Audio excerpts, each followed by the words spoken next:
maintenant et à jamais. Amen.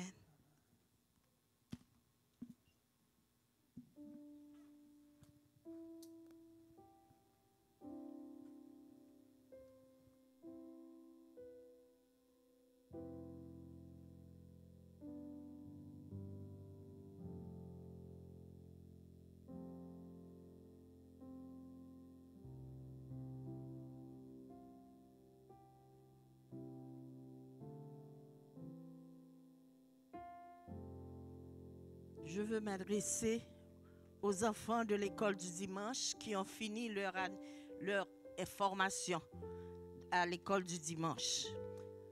Chers jeunes, vous voilà à un carrefour de votre jeunesse où vous pensez avoir quitté l'enfance pour entrer dans le monde des adultes.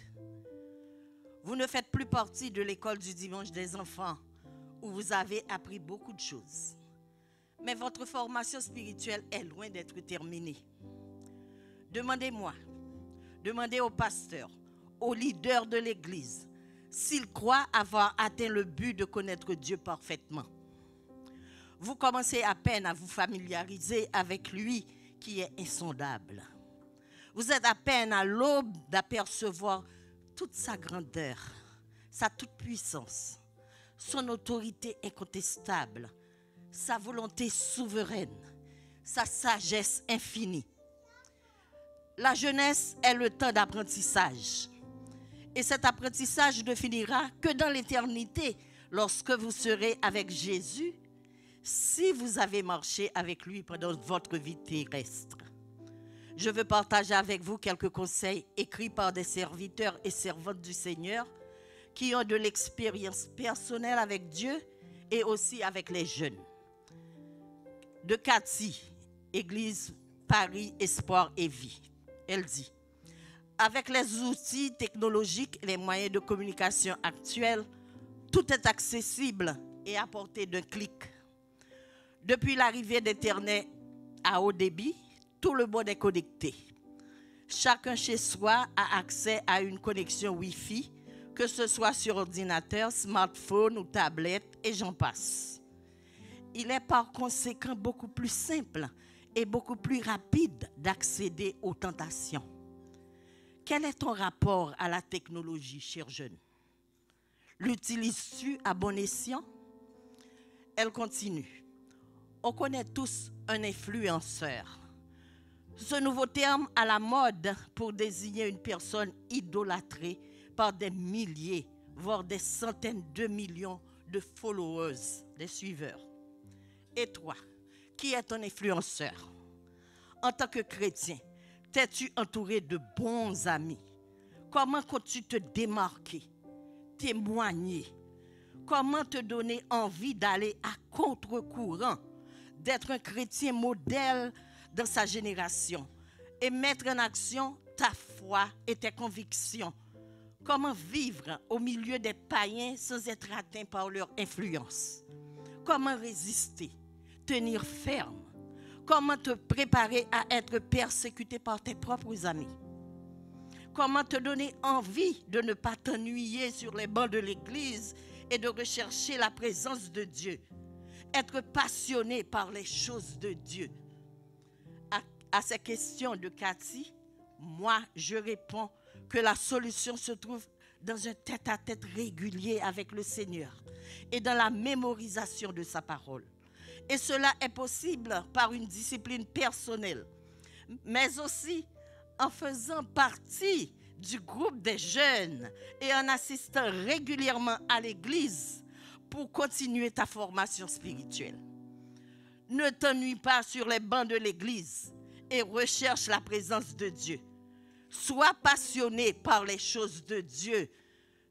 Cela ne sera pas toujours facile, a dit Cathy. Il y aura des épreuves de la vie, les moments de découragement, mais aussi de grande joie. Mais ton plus grand bonheur, c'est de lui avoir donné ta vie à Jésus et de vivre par son Saint-Esprit. Pour finir, je te laisse quelques versets bibliques à lire, méditer et même étudier. Proverbe 3:7. Ne sois point sage à tes propres yeux. Crains l'Éternel et détourne de toi du mal. 2 Timothée 2, verset 22. Fuis les passions de la jeunesse et recherche la justice, la foi, la charité, la paix avec ceux qui invoquent le Seigneur d'un cœur pur. 1 Jean 2, 14. Je vous ai écrit, jeunes gens, parce que vous êtes forts et que la parole de Dieu demeure en vous et que vous avez vaincu le malin. 1 Timothée 4, 12. Que personne ne méprise ta jeunesse, mais sois un modèle pour les fidèles, en parole, en conduite, en charité, en foi, en pureté. C'est ce que je vous souhaite, chers jeunes.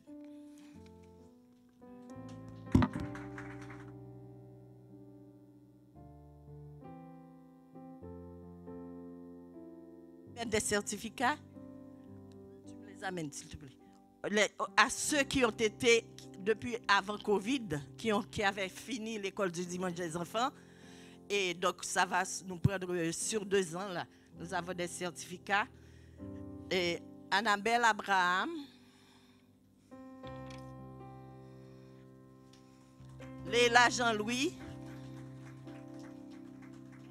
ça ce sont les plus anciennes, qui ont fini il y a 2 ans passés, qui ont terminé l'école du dimanche des enfants. Vous êtes dans le groupe des jeunes, hein, les filles?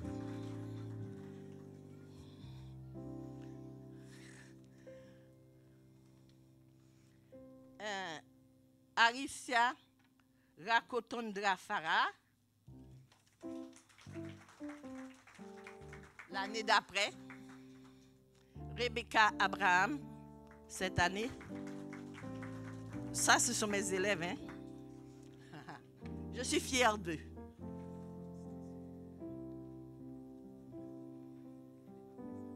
Et puis, Angelina Pierre. Et on va demander à son papa de prendre le certificat pour elle. Alors, bon été, les jeunes.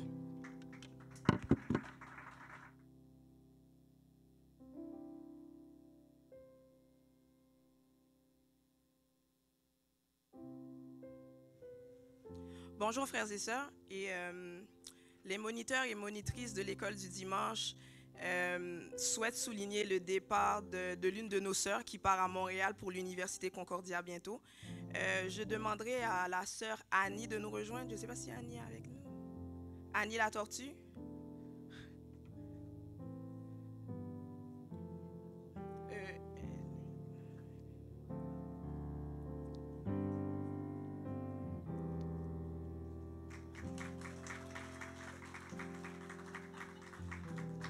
Donc, les moniteurs et monitrices t'ont préparé une carte et nous souhaitons aussi te remettre ces fleurs.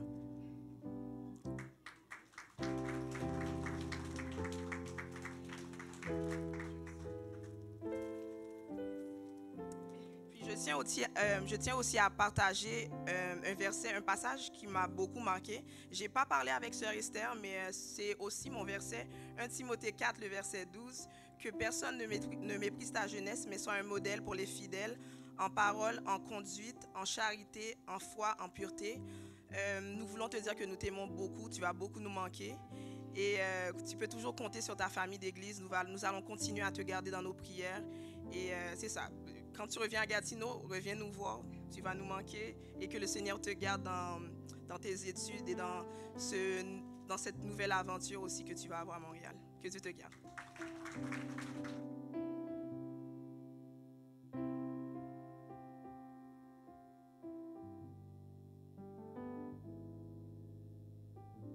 Pour tout ce qu'il a fait et pour nous, pour ces jeunes et pour les moniteurs et monitrices qui ont tant travaillé avec ces enfants.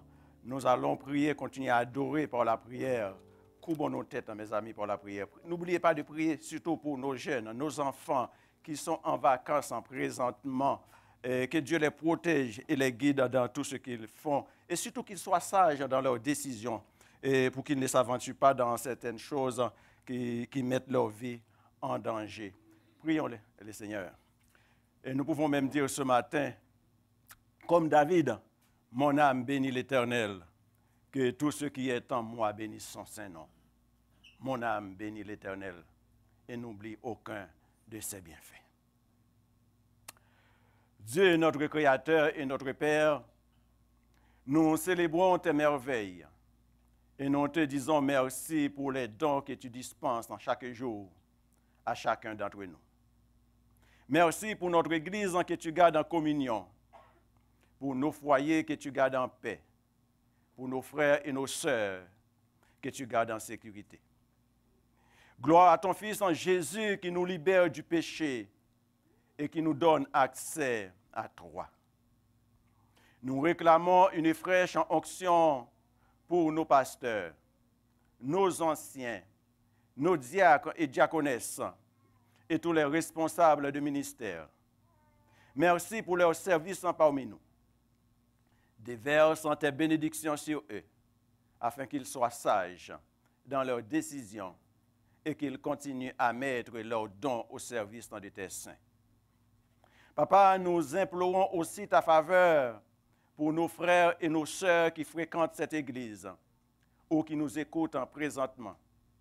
Fais-leur connaître tes voies, afin qu'ils vivent à la dimension du sang versé de Jésus, ton Fils. Papa, nous te prions aussi pour tous ceux qui détiennent le pouvoir dans ce pays. Fais qu'ils agissent avec ta sagesse et dans la crainte de ta parole, afin que ton peuple continue à te louer et t'adorer librement, que ton nom soit béni. Père, nous t'adressons aussi nos prières pour ton Église dans le monde entier. Dirige-la et gouverne-la par ton esprit. Que tous ceux qui se déclarent chrétiens s'attachent à ton Fils en Jésus et qu'ils suivent fidèlement le chemin de la vérité en demeurant dans la foi et dans la sanctification par l'unité de l'esprit et le lien de la paix. Nous confions aussi à ta miséricorde toutes les personnes qui passent par l'angoisse, la maladie, les épreuves, ou qui sont éprouvées dans leur esprit, dans leur corps ou leur bien. Viens les consoler et les soulager, toi qui connais les besoins de chacun. Accorde-leur le courage et la patience et délivre-les de toutes leurs afflictions. Oui, Père, tu es celui qui restaure. Restaure ce qui reste de notre vie. Restaure ce qui a été brisé. Restaure ce qui a été oublié, méprisé et abandonné, afin que la joie revienne là où il y a la tristesse, là où il y a le chagrin. Papa, ce matin, nous te prions pour un prompt rétablissement pour notre frère Claude et pour tous les autres qui souffrent dans leur corps. Je prie que ces personnes puissent retourner chez eux, ou bien ceux qui sont chez eux qui souffrent. Je prie, Papa, que tu puisses leur donner la joie, la santé, et qu'ils puissent revenir parmi nous pour continuer à t'adorer et te servir. Nous prions aussi pour ceux qui souffrent, pour ceux qui sont dans la tristesse et dans la peine. Toi, le Dieu consolateur, toi qui supportes, je prie, Papa, d'essuyer les larmes de ceux qui pleurent. Nous pensons à Hans, à Martine et tous les autres membres de la famille qui sont affligés. Ô Dieu, dont le nom est béni de toute éternité, remplis nos cœurs de ta connaissance, mets toujours sur nos lèvres des chants de louange, afin que tu sois célébré par le chant des voix unanimes de tes servantes et de tes serviteurs. Père éternel, fais-nous grâce de voir nos enfants et nos jeunes s'enflammer pour toi. Nous t'implorons pour que nos enfants puissent s'appuyer sur Jésus, le rocher des siècles. Qu'ils placent leur foi en toi. Épargne nos enfants de toute alliance avec le monde. Préserve-les de tout mal et de tout danger. Envoie ta pluie de bénédictions sur nos enfants. Que ta justice marche devant leurs yeux et dispose leur cœur à la crainte de toi. Nous te prions aussi, Papa, que tu bénisses l'offrande que nous t'apportons ce matin. Sanctifie-les et multiplie-la pour la proclamation de ton évangile. C'est au nom et par les mérites de ton Fils, Jésus, que nous t'avons ainsi prié. Amen.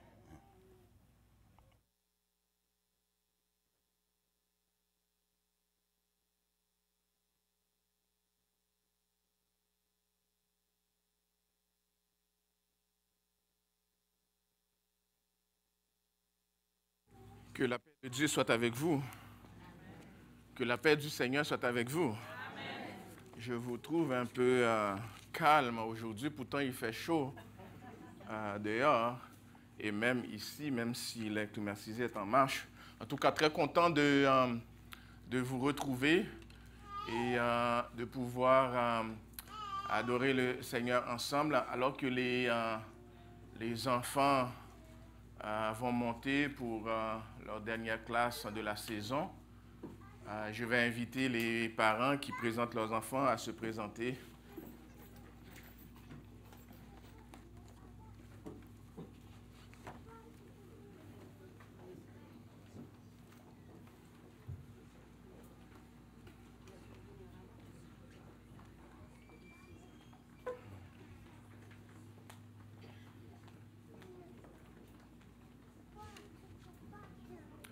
Et pendant cette cérémonie, je demanderai à tout le monde, s'il vous plaît, de rester en place. On veut garder ça dans le contexte d'un culte, s'il vous plaît. Et toute votre attention pendant la cérémonie.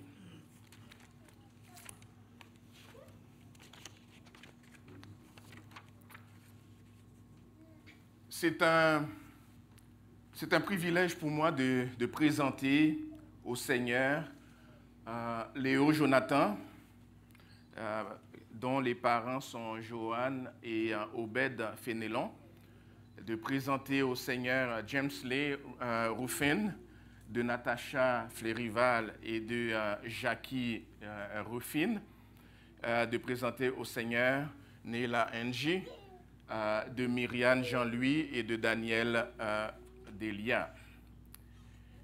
Il y a quelque chose d'encourageant et de particulier, chers amis, dans la présentation d'enfants. Parce que c'est un vrai acte de reconnaissance envers Dieu et un témoignage de notre dépendance de lui pour reconnaître que c'est seulement lui qui donne des enfants et que nous comptons sur lui pour son secours, pour le bien-être, pour la santé, la protection des enfants et le développement à tous égards de ces enfants. Essentiellement, c'est ce que veut dire présentation d'un enfant. En même temps, chers amis, je ne peux pas vous le cacher, j'éprouve une crainte, j'éprouve une hésitation, une grande hésitation à présenter des enfants. Mon hésitation est celle-ci. Je crains que les parents ne saisissent pas l'ampleur et l'impact de leur décision. Je crains que les parents sous-estiment l'importance de cet engagement. C'est un engagement sérieux. C'est pour cela que je tenais à rencontrer les parents séparément pour expliquer ce que la présentation d'enfants est et ce qu'elle n'est pas. Je tenais à lire pour chaque couple ici présent les paroles d'Ecclésiaste 5, verset 5. Les paroles d'Ecclésiaste 5, verset 5 disent ceci. Mieux vaut pour toi ne point faire de vœux à Dieu, que d'en faire un et de ne pas l'accomplir. Il vaut mieux de ne pas venir faire de vœux devant Dieu que de faire un vœu et de ne pas accomplir ce vœu.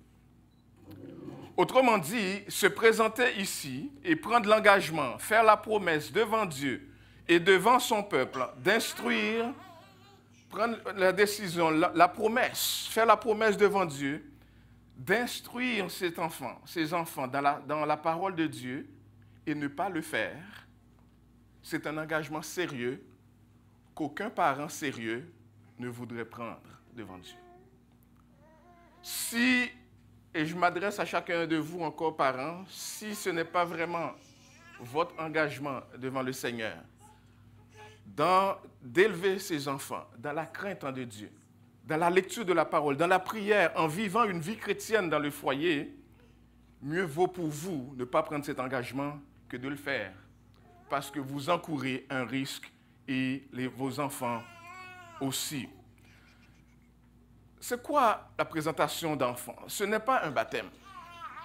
Nous l'avons souvent dit ici à l'église et nous tenons à ce que les gens qui nous écoutent, les parents en particulier, le sachent. ce n'est pas un baptême. On ne baptise pas un bébé qui ne peut pas prendre des décisions de marcher avec le Seigneur. Donc ce n'est pas un baptême qu'on fait. C'est une présentation au temple. Une présentation de temple, c'est une cérémonie, un acte de reconnaissance. Les parents viennent en avant dire, Seigneur, merci pour ces enfants que tu nous as donnés et nous voulons faire la promesse que nous allons élever, éduquer ces enfants dans la crainte de ton Saint-Nom. C'est ça, la cérémonie de ce matin.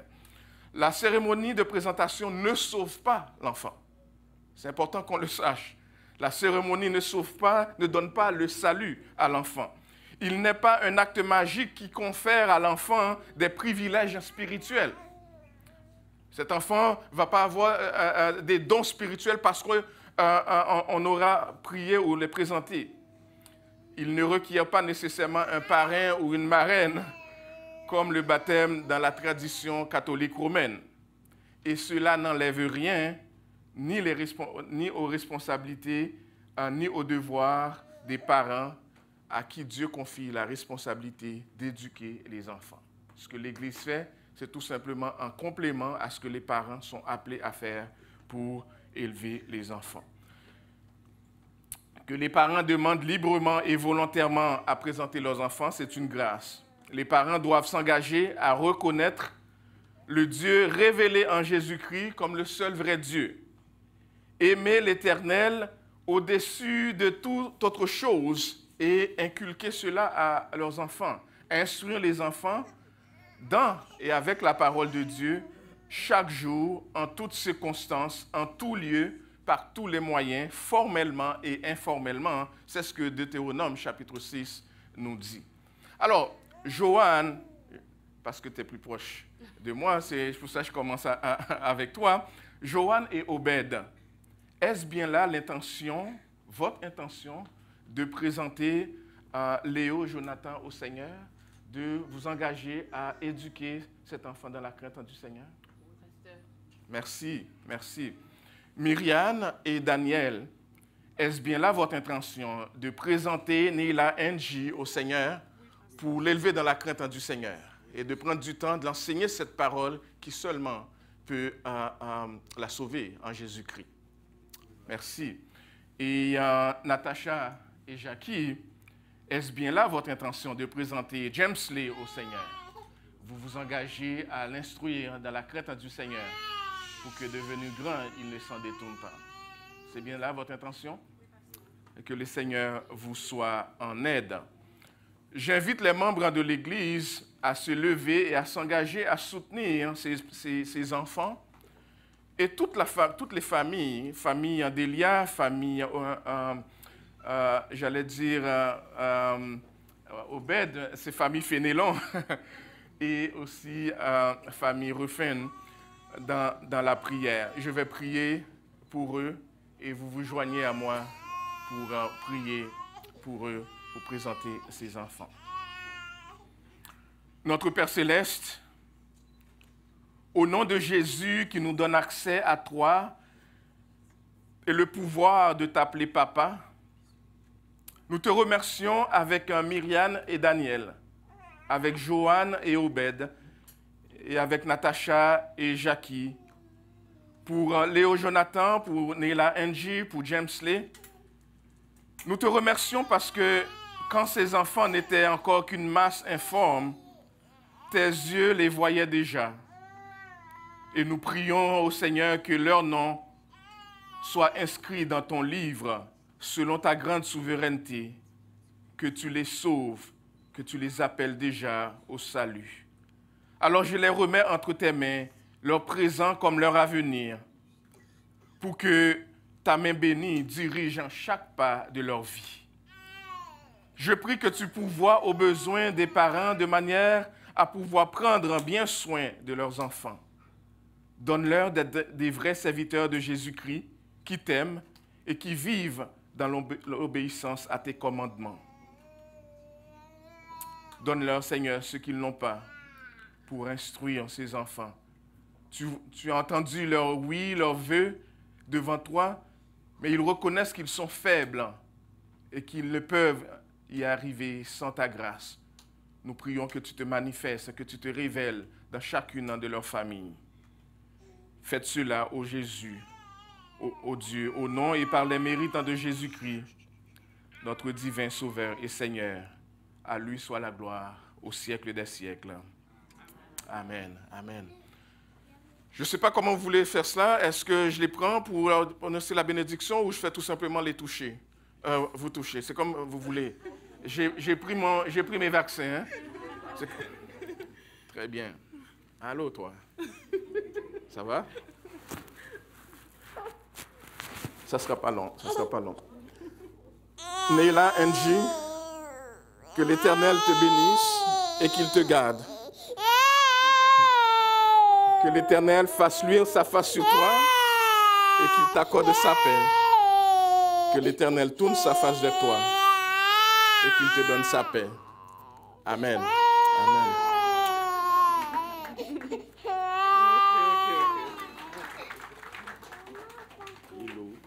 C'est lourd, hein?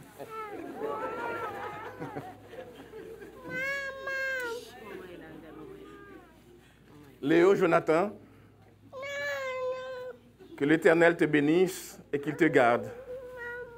Que l'Éternel fasse luire sa face sur toi et qu'il te donne sa paix. Que l'Éternel tourne sa face vers toi et qu'il t'accorde sa grâce. Amen.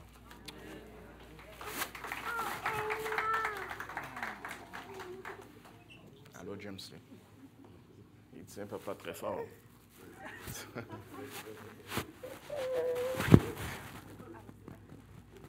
C'est bien ça.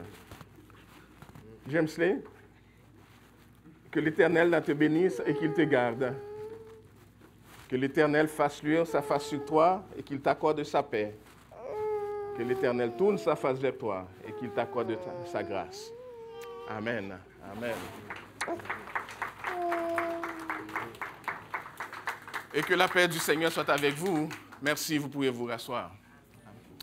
Et c'est vrai que vous devez, ceux qui ont de l'expérience, vous devez attendre. J'ai un certificat. Là, on voit que tu as de l'expérience. Hein? Alors, un certificat et une petite Bible hein, que les parents liront chaque soir, chaque jour pour toi, Neila Angie. Que le Seigneur vous bénisse. Même chose, hein, Léo Jonathan.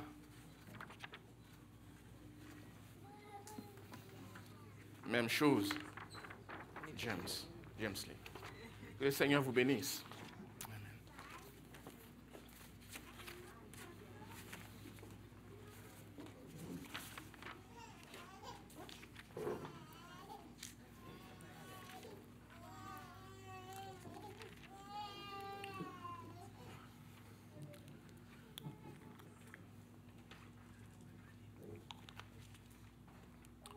Et que la paix de Dieu soit avec vous. Vous savez, chers amis, les compilateurs de statistiques, peut-être des historiens ou des statisticiens, les compilateurs de statistiques rapportent que dans les 4000 dernières années, il n'y a eu seulement que 300 années de paix sur la planète. Donc, sous les 4000 dernières années, il n'y a eu que 300 années de paix. Autrement dit, 92,5% de ces 4000 années ont impliqué des guerres sous toute forme. Vous pouvez imaginer. Puis encore, ces compilateurs de statistiques soutiennent qu'il y a eu d'autres querelles, d'autres escarmouches quelque part dans le monde qui a pu encore réduire le nombre d'années de paix. Autrement dit, si on devait enlever toutes ces querelles, toutes ces petites chicanes entre pays, peut-être qu'au lieu que ça soit 300 ans sur 4000, ça serait peut-être 280, 250. Le moins que l'on puisse dire, c'est que l'être humain est plus apte, l'être humain est plus disposé à faire la guerre qu'à faire la paix. C'est un petit peu ça que ces compilations nous disent. L'être humain est plus porté à faire la guerre qu'à faire la paix. Il est évident également, chers amis, que l'homme ne semble pas avoir de solution pour la guerre. Il n'y a pas de solution pour la guerre, ou en tout cas, il ne semble pas y avoir. Et quelqu'un a même dit, ce ne sont pas les armes que nous devons abolir, parce que nous disons tout le temps qu'il faut abolir les armes de destruction massive. Il dit, ce ne sont pas les armes que nous devons abolir, parce que c'est nous qui sommes les instruments de destruction. C'est des êtres humains qui utilisent les armes, n'est-ce pas? Les armes en soi ont été inventées, sont là. Hein. Ça prend des humains qui n'aiment pas la guerre pour les utiliser et pour détruire. Et ce matin, nous allons parler de paix. Nous allons parler de paix dans un contexte où non seulement le monde est en guerre, mais dans un contexte aussi où le monde a toujours été en guerre, un peu selon ce que ces compilateurs de statistiques nous disent. Parce que la paix est un thème qui est très présent, constamment présent dans la Bible, Ancien et Nouveau Testament. Même lorsque le monde ne le fait pas, nous allons voir, la Bible nous appelle à le faire.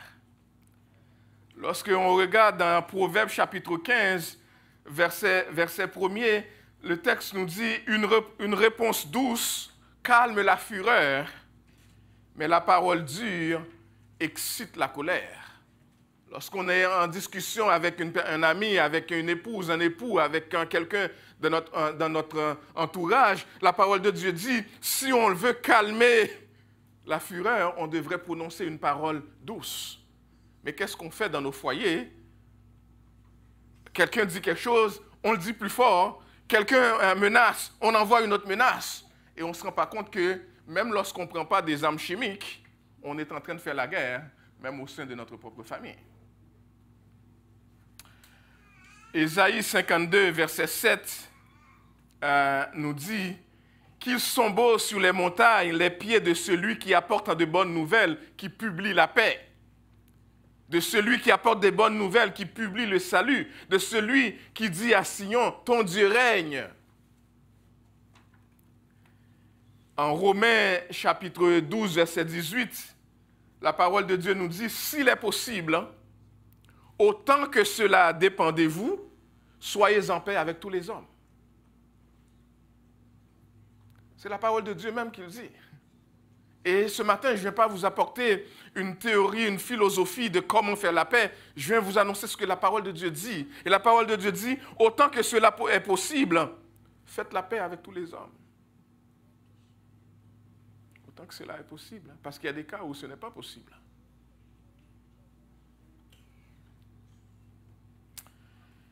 Hébreux chapitre 12, verset 14 nous dira même, recherchez la paix avec tous et la sanctification sans laquelle personne ne verra le Seigneur. C'est important. Et ce matin, pour faire suite à notre série de sermons sur la montagne, et plus précisément pour notre étude des béatitudes, nous allons focaliser notre attention seulement sur le verset 9 de Matthieu chapitre 5. Comme d'habitude, je vais lire pour nous les 12 premiers versets du passage, mais je vais insister seulement sur le verset 9 du chapitre 5. Je lis pour nous, Matthieu chapitre 5. Voyant la foule, Jésus monta sur la montagne et après qu'il se fut assis, ses disciples s'approchèrent de lui. Puis, ayant ouvert la bouche, il les enseigna et dit, « Heureux les pauvres en esprit, car le royaume des cieux est à eux. Heureux les affligés, car ils seront consolés. Heureux les débonnaires, car ils hériteront la terre. Heureux ceux qui ont faim et soif de la justice, car ils seront rassasiés. Heureux les miséricordieux, car ils obtiendront miséricorde. Heureux ceux qui ont le cœur pur, car ils verront Dieu. Heureux ceux qui procurent la paix, car ils seront appelés fils de Dieu. Heureux ceux qui sont persécutés pour la justice, car le royaume des cieux est à eux. Heureux serez-vous lorsqu'on vous outragera, lorsqu'on vous persécutera et qu'on dira faussement de vous toutes sortes de mal à cause de moi. Réjouissez-vous et soyez dans l'allégresse, parce que votre récompense en sera grande dans les cieux. Car c'est ainsi qu'on a persécuté les prophètes qui ont été avant vous. Parole du Seigneur. Et notre bon Père Céleste, nous appelons à ta grande bonté pour que tu nous donnes les paroles ce matin pour enseigner ta parole de manière fidèle, de manière juste. Que tu nous donnes, Seigneur, un esprit éclairé et des oreilles attentives, non seulement pour enseigner cette parole, mais pour qu'elle soit écoutée, mise en pratique, pour qu'elle transforme notre vie à ta gloire et pour ton honneur, pour notre bénédiction. Dans le nom de Jésus. Amen. Amen. La première chose, lorsqu'on parle d'un thème ou d'un sujet qu'on doit faire, c'est définir le thème en tant que tel. Ça veut dire quoi, la paix? La racine du mot paix dans les Écritures, que l'on trouve en grec et irénée, signifie d'abord, un peu comme nous l'utilisons dans un premier sens, absence de guerre. La paix signifie absence de guerre. C'est ce que nous appelons la plupart du temps, n'est-ce pas? Lorsqu'il n'y a pas de guerre, nous avons tendance à dire, mais il y a la paix. Or, comme nous le savons très bien, l'absence de guerre ne signifie pas nécessairement la paix. Vous le savez très bien, n'est-ce pas? L'absence de guerre ne signifie pas tout simplement qu'il y a paix. Des fois, on peut avoir une trêve dans la guerre. Pendant une période de temps, les deux belligérants décident de faire une trêve, soit pour laisser passer des convois humanitaires, soit pour déplacer les gens pour aller comme réfugiés. Mais ce n'est pas que la guerre est finie, c'est tout simplement qu'il y a une trêve. Il y a ce qu'on appelle un cessez-le-feu. On décide ensemble, pendant quelques jours, le temps que des innocents quittent, on ne va pas attirer les uns sur les autres. Et des fois, on n'arrive même pas à respecter ce cessez-le-feu. Autrement dit, l'absence de guerre n'est pas nécessairement la paix.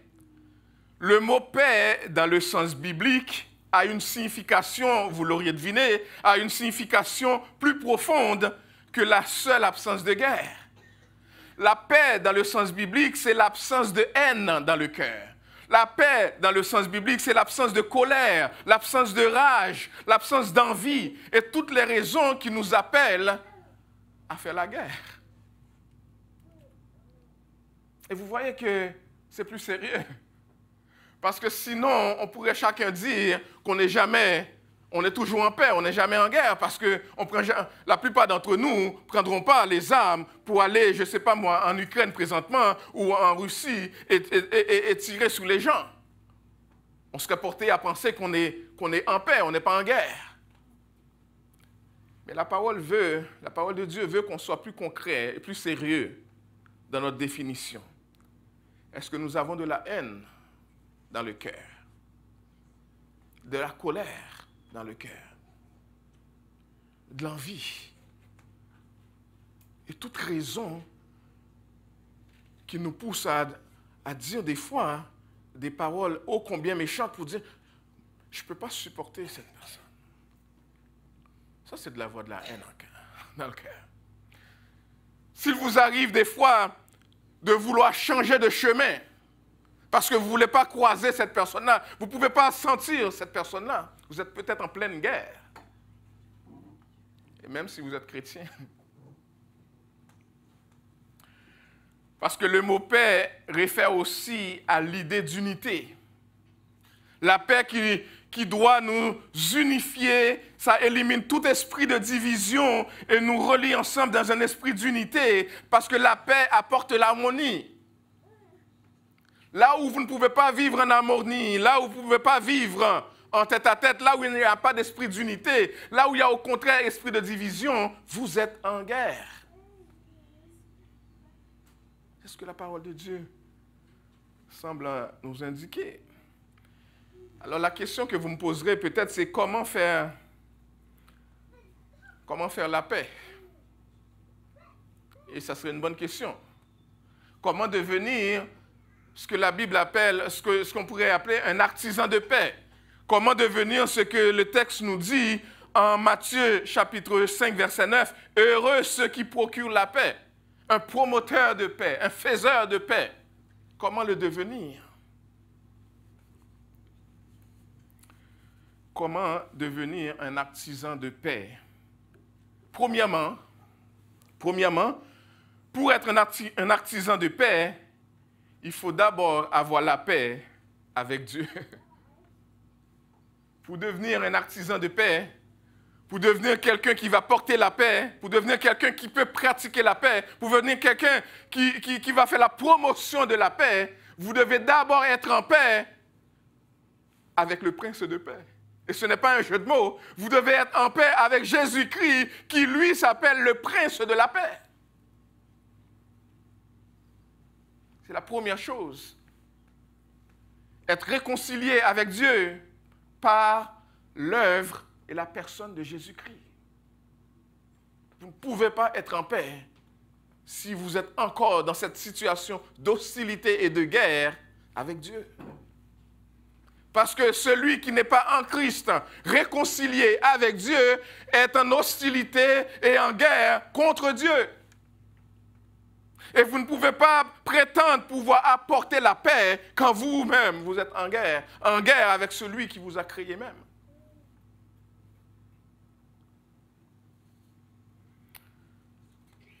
Il faut d'abord placer sa confiance dans le prince de paix pour ensuite devenir des artisans de paix.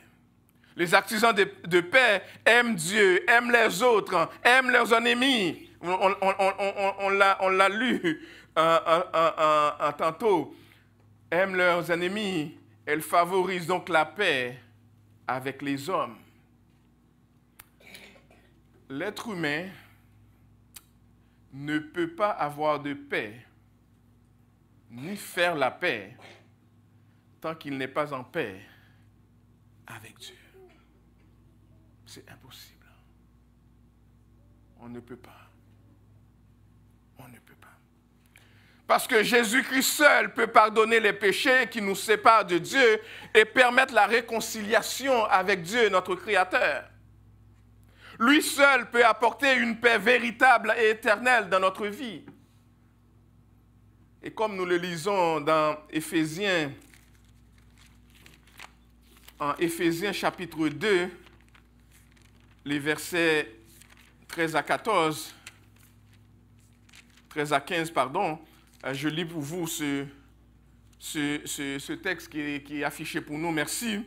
Éphésiens chapitre 2, verset 13 nous dit, « Mais maintenant, en Jésus-Christ, vous qui étiez jadis éloignés, vous avez été rapprochés, comment? Par le sang de Christ. » Verset suivant, « Car il est notre paix. » Jésus est notre paix, lui qui des deux n'en a fait qu'un et qui a réservé le mur qui a renversé le mur de séparation qui nous séparait de Dieu.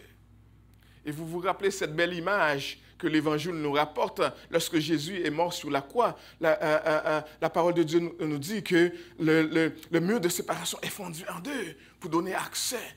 Un symbole qui nous dit que nous avons accès à Dieu et nous pouvons être réconciliés avec lui par les mérites, par l'œuvre de Jésus-Christ. Alors retenez, chers amis, de ce message comme premier point, la paix est un don de Dieu par l'intermédiaire de Jésus-Christ. La vraie paix, la paix qui vient de Dieu, c'est un don que Dieu nous fait et nous pouvons avoir cette paix seulement par l'intermédiaire de Jésus-Christ. Seulement par Jésus-Christ. Deuxièmement, nous avons dit comment avoir cette paix. Comment devenir un artisan de paix? Première façon, c'est de soumettre sa vie à Jésus-Christ pour l'accueillir comme notre prince de paix. Mais la deuxième raison, qui est en même temps associée à la première, c'est que de réaliser que vous êtes en guerre avec Dieu. si vous n'êtes pas sauvé, si vous n'êtes pas croyant, si vous n'êtes pas en Christ, vous êtes en guerre contre Dieu. Vous êtes en train de vivre dans la rébellion contre lui. Vous êtes en train de faire le contraire de ce qu'il demande de faire. Vous êtes en train de faire un Dieu de votre propre vie et de vous traiter en Dieu plutôt que de vous soumettre à Dieu. Et en faisant cela, vous êtes en hostilité contre Dieu.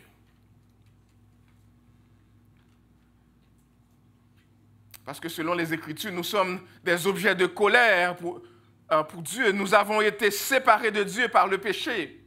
Et nous ne pouvons rien faire, ni guérir les blessures du péché qu'en prenant conscience de notre état et en nous tournant à Dieu. Mais la parole de Dieu nous dit, si nous nous soumettons à la Seigneurie de Jésus-Christ, son sacrifice, si nous faisons confiance à lui, nous serons sauvés, rachetés, rendus purs devant Dieu et lui être agréable. Et au lieu d'être un objet de colère, nous deviendrons plutôt des objets de son amour. Nous sommes, pour nous qui sommes chrétiens, nous sommes des ambassadeurs de paix. Des ambassadeurs de paix. Et il n'y a rien de plus grave pour un chrétien qui est appelé ambassadeur de paix que de vivre une vie qui est une vie de rébellion contre son Dieu, qui est en désobéissance. Les chrétiens sont des ambassadeurs de paix et ce n'est pas une option. Ce n'est pas un choix qu'on fait si on veut être un ambassadeur de paix ou non.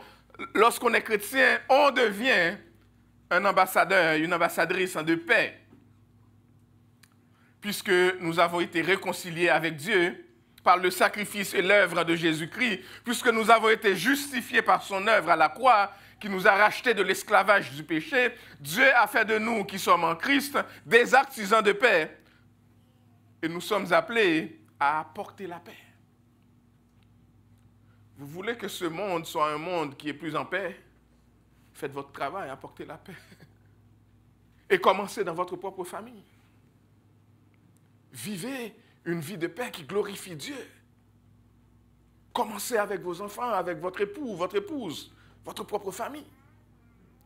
Et étendez cette vie de paix aux gens autour de vous. En quoi consiste le fait d'être un artisan de paix?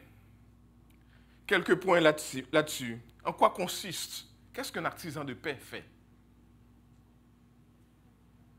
Si nous sommes des ambassadeurs de paix, qu'est-ce qu'un ambassadeur de paix fait? Eh bien, la première étape, nous l'avons dit, la première étape, c'est d'avoir la paix avec Christ. Parce que Romains chapitre 5, verset 1 dit, « Ainsi donc, puisque nous avons été justifiés par la foi, nous avons la paix avec Dieu par notre Seigneur Jésus-Christ, par lequel nous avons eu accès par la foi à cette grâce, dans laquelle nous nous trouvons maintenant. » Donc, première chose, première étape, comme ambassadeur de paix, c'est que oui, nous avons la paix avec Christ. Lorsque nous venons à Christ, nous recevons Christ comme Seigneur, nous recevons la paix avec Dieu. Et la deuxième chose, c'est que nous devons avoir une image de notre mission. Une image claire de notre mission. C'est quoi notre mission comme ambassadeur? C'est quoi notre mission comme des gens sauvés? C'est quoi notre mission comme chrétiens? Dans ce monde dans lequel Dieu, après nous avoir sauvés, nous laisse, quelle est notre mission? Et est-ce que nous sommes à notre mission? Eh bien, la parole de Dieu nous dit, notre mission, c'est d'apporter la paix. D'apporter la paix.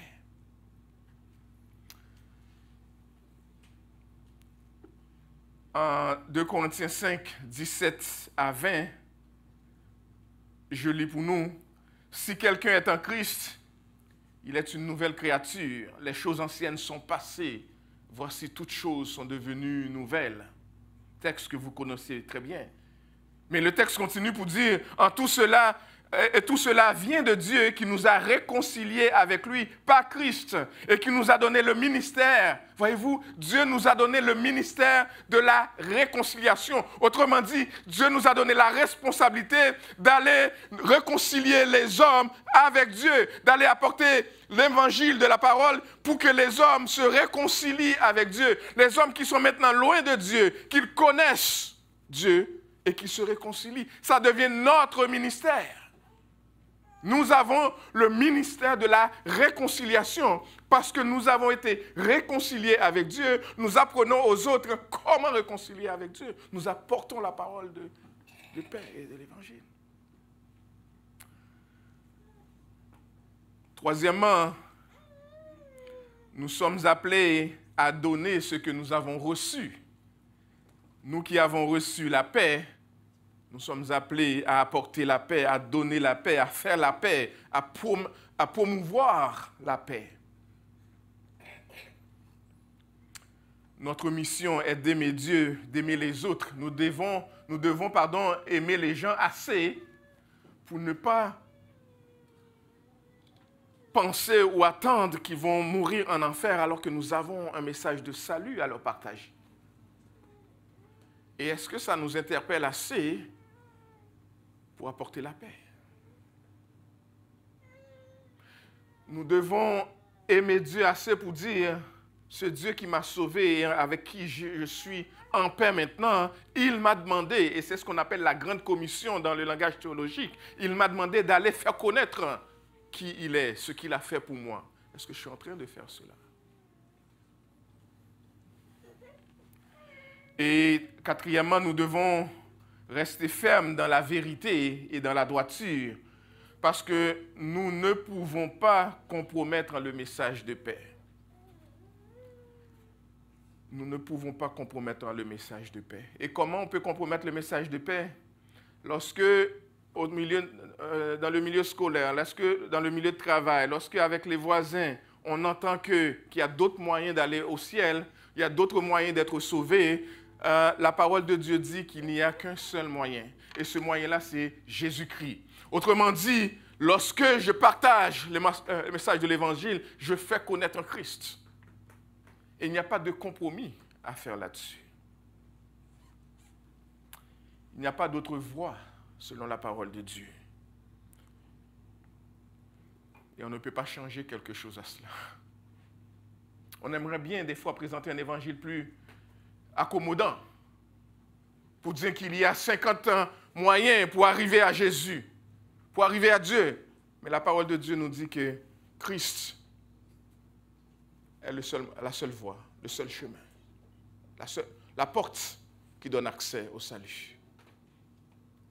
Avez-vous déjà lu Actes chapitre 4, verset 12? Peut-être que ça vaut la peine que je vous le lise dans le contexte de...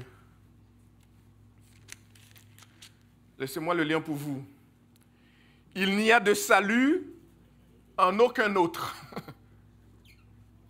Ce n'est pas pasteur Arsène qui vous le dit. Il n'y a de salut en aucun autre, car il n'y a sous le ciel aucun autre nom qui a été donné parmi les hommes par lequel vous deviez être sauvés, sinon Jésus. Annoncer autre chose, c'est du blasphème. Annoncer autre chose, c'est laisser les gens dans leur ignorance. Annoncer autre chose, c'est falsifier l'Évangile. Il n'y a pas d'autre moyen. Alors, quel est le résultat? Quel est le résultat de celui qui apporte la paix? Quel est le résultat de celui qui est un artisan de paix? Quelle est la récompense de celui qui est un promoteur de la paix? Mais le texte nous dit en Matthieu chapitre 5, verset 9, regardez qu'est-ce que cela dit. Heureux ceux qui procurent la paix. Heureux ceux qui apportent la paix. Heureux ceux qui sont des artisans de paix. Pourquoi ils sont heureux? Car le royaume des cieux est à eux. Ces gens-là vivront un jour sur une terre où il y a la paix. Je viens de vous dire que seulement 8% des années, sur les 4000 dernières années, seulement 8% ont été en paix. Mais si vous êtes artisan de paix, vous vivrez un jour dans un royaume où il n'y aura que paix, jamais de guerre. Ce sera la félicité éternelle. Il y a une récompense. Elle n'est peut-être pas sur cette terre. Elle n'est peut-être pas toujours sur cette terre. Mais la vie chrétienne, la récompense, ce n'est pas pour être toujours sur cette terre. La récompense, c'est cette vie éternelle à laquelle Dieu nous appelle en Jésus-Christ. Nous serons appelés enfants de Dieu si nous recevons Jésus-Christ et si nous faisons ce qui nous est demandé. En Jean chapitre 1er, verset 12, je lis pour nous, Jésus dit, mais à tous ceux, ou la parole de Dieu dit, à tous ceux qui l'ont reçu, à tous ceux qui ont reçu Jésus, à tous ceux qui l'ont reçu, à ceux qui ont cru en son nom, il a donné le pouvoir de devenir enfants de Dieu. Croyez en Christ et vous êtes enfants de Dieu. Quelle grâce! Quelle grâce! Quelle grâce! Le croyant en Jésus-Christ est un artisan de paix qui vit et communique le message de paix de Jésus. Pourquoi? Parce qu'il sait que la paix se trouve seulement en Jésus. Et il veut que les gens la trouvent et vivent cette paix. Alors je vais aller tout de suite, chers amis, à deux applications pour terminer ce message. Parce que cette béatitude, comme toutes les autres béatitudes qu'on a étudiées jusqu'à maintenant, nous appelle à une introspection. Lorsque vous entendez un message comme « Heureux les pauvres en esprit, heureux les affligés, heureux les miséricordieux, heureux ceux qui ont le cœur pur, heureux ceux qui procurent la paix », lorsque vous entendez ces enseignements, il y a une introspection qu'on doit se faire. Il y a une introspection. On doit prendre le temps, à un moment donné, de se poser la question « Où est-ce que j'en suis ?» Et dans cette introspection, il y a deux catégories de personnes. Il y a les croyants, il y a les non-croyants. Lorsque le croyant entend ce message qui dit « Heureux ceux qui procurent la paix », dans son introspection, quelle est la question que le croyant se pose? Eh bien, le croyant se pose la question, est-ce que je suis cet artisan de paix qui est décrit ici?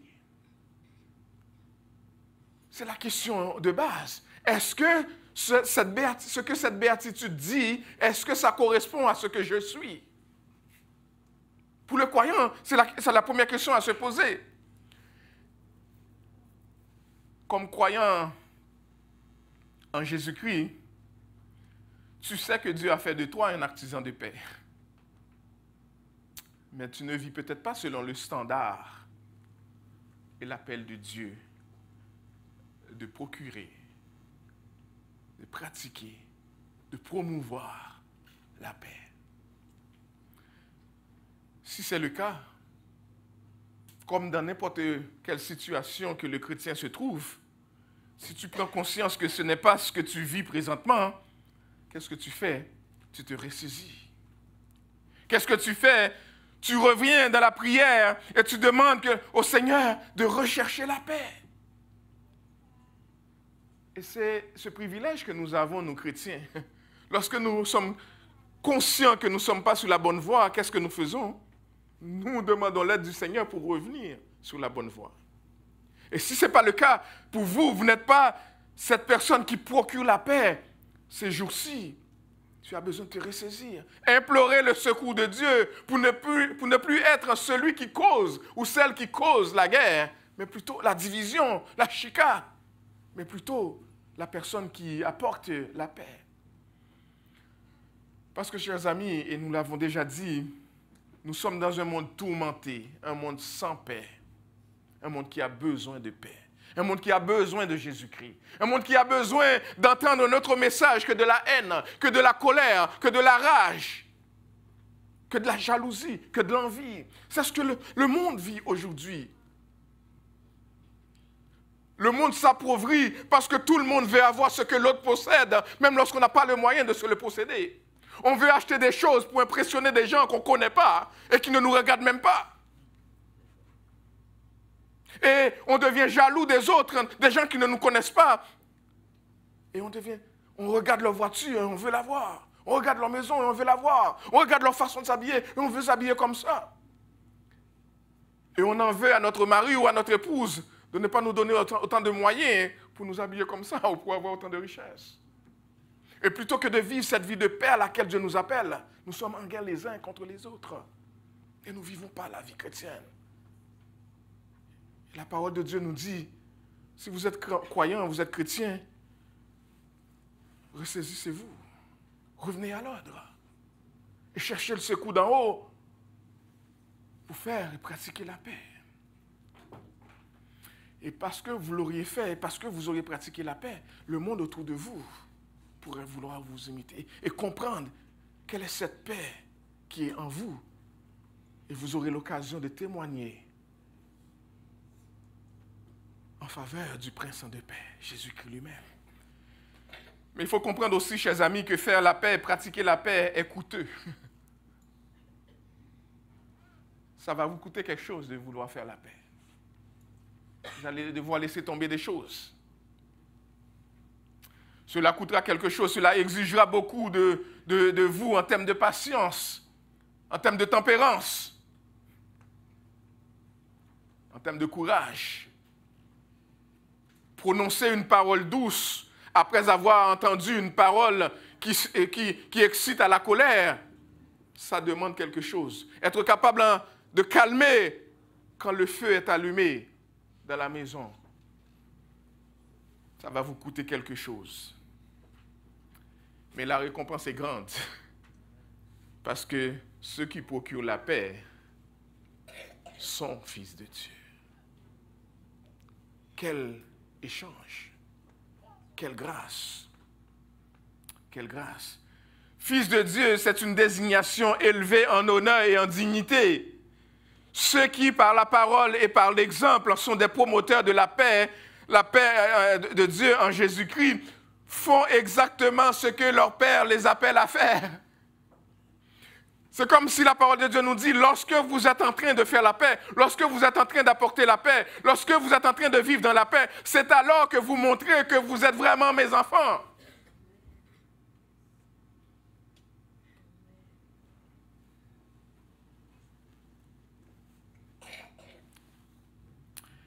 Il y a un auteur qui a dit, il n'y a pas d'œuvre plus divine à accomplir dans ce monde que le rétablissement de la paix. Et ça a du sens parce que dans un monde en guerre, apporter la paix, c'est comme apporter de l'eau froide dans une chaleur accablante, sur une chaleur accablante. Et ça fait du bien au corps et à l'âme. Et c'est ce que Dieu nous appelle à faire. Alors, au lieu de te complaire dans la division, au lieu de te complaire dans l'amertume, au lieu de te complaire dans les querelles ou toute mentalité mesquine, au lieu de vivre une vie où tu essaies de diviser pour régner, pratique la paix, la parole de Dieu dit. Vis dans la paix. Alors ça, c'est pour le croyant. Mais si tu es un non-croyant qui m'écoute présentement, soit ici ou en ligne, si tu es un non-croyant, quelle est l'introspection que tu dois faire en écoutant ce message? Si cette béatitude ne te décrit pas, tu n'es pas un artisan de paix. Alors je t'invite à venir à Christ. Je t'invite à venir à Jésus, le prince de paix. Seulement lui peut te donner la paix, nous l'avons dit. Pour devenir un artisan de paix, tu dois d'abord recevoir Jésus comme sauveur et seigneur de ta vie. Et je t'implore, ne cherche pas ailleurs. N'essaie pas non plus de le faire par toi-même. Tu n'y arriveras pas. Essayer de trouver la paix par soi-même sans compter sur l'aide de Dieu, c'est lancer des pierres dans la mer. ou jeter des gouttes d'eau dans la mer, vous perdez votre temps. Je vous invite à venir à Christ, le Prince de paix. Je vous invite à retourner à lui, votre Prince de paix, et lui demander, reconnaître devant lui que vous êtes présentement dans cette situation où vous vous sentez en guerre, mais vous savez que vous êtes un enfant de paix et que vous voulez revivre cette vie de paix. Et lorsque votre relation avec Dieu est au beau fixe, lorsque c'est fixé de manière horizontale, vous pourriez alors fixer les choses de manière horizontale, dans la famille, dans votre propre vie, avec les collègues, avec les voisins, les gens autour de vous. Et c'est alors que vous serez vraiment des artisans de paix. Prions pour terminer le culte. Notre bon Père Céleste, ta parole est oui et amen. Ce n'est pas une fable, le discours d'un homme. C'est ta sainte parole. Et nous avons besoin de ta grâce pour vivre selon le standard que tu as placé devant nous. Nous reconnaissons que nous avons échoué plus d'une fois et de plusieurs manières. Nous n'avons pas été des artisans de paix, ni cette semaine, ni le mois passé, ni l'année dernière. Et nous crions à ton aide, nous crions à ton secours.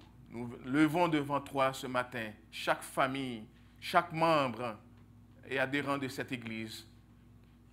Chaque personne qui te connaît, qui a déjà soumis au Dieu leur vie à Jésus-Christ et au sein de laquelle Jésus devrait régner comme Maître et Seigneur. Nous prions que tu nous rappelles à toi, à l'ordre, que tu nous rappelles à vivre selon le standard que tu as placé devant nous, pour que nous soyons des promoteurs, des artisans, des faiseurs, ceux qui apportent la paix, et que nous soyons en paix nous-mêmes avec toi.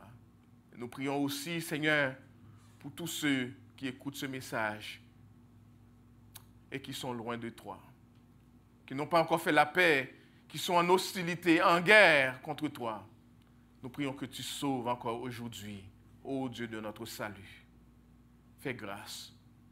Envoie-nous, ô Dieu, avec ta paix et ta bénédiction. Donne-nous de passer non seulement une journée, mais une semaine qui glorifie ton saint nom. Que nous soyons des vrais ambassadeurs partout où tu nous auras placés au cours de cette semaine.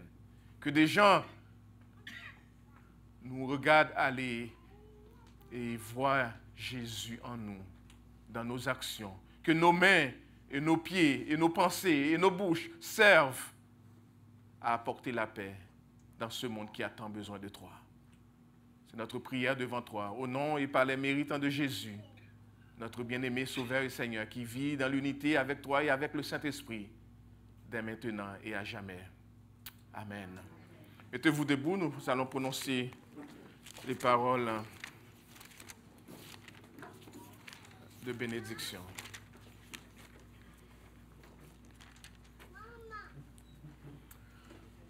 Or, à celui qui peut vous préserver de toute chute et vous faire paraître devant sa gloire irrépréhensible et dans l'allégresse, à Dieu seul, notre Sauveur, par Jésus-Christ notre Seigneur, soit gloire, majesté, force et puissance, dès avant tous les temps, maintenant et dans tous les siècles des siècles. Allez en paix, que le Seigneur vous bénisse abondamment. Amen.